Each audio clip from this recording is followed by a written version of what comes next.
Are you looking for an answer to, what is creatine? Should you be taking creatine? Then you are at the right place. If you ever search for fitness supplements, there's a good chance that you stumble upon the supplement creatine.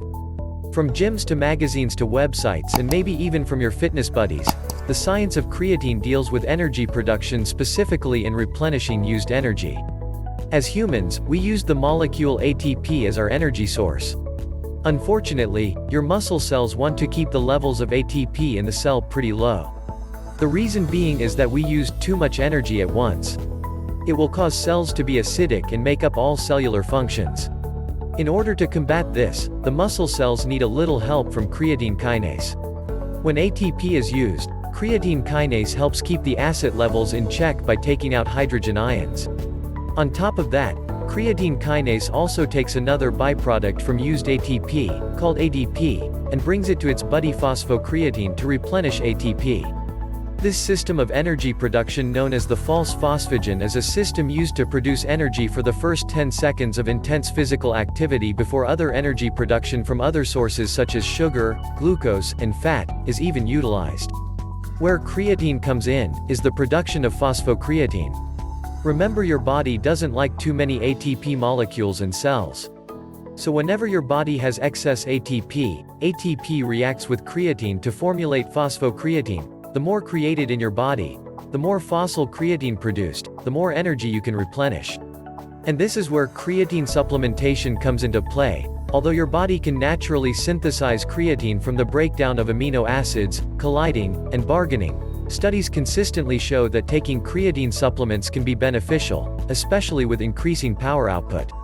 A meta-analysis showed subjects improving power output by up to 26% after taking a creatine monohydrate supplement. But one thing that creatine supplementation does not do, which many people believe it does, is increase muscle mass. Well, at least not directly.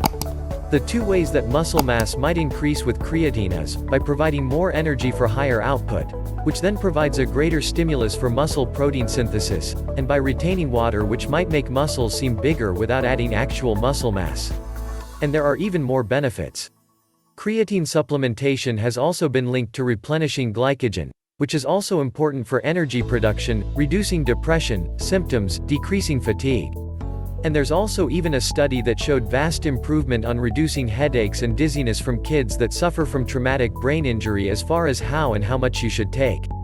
Many manufacturers have recommended using a loading phase where for the first week you take more creatine than you would for the following weeks.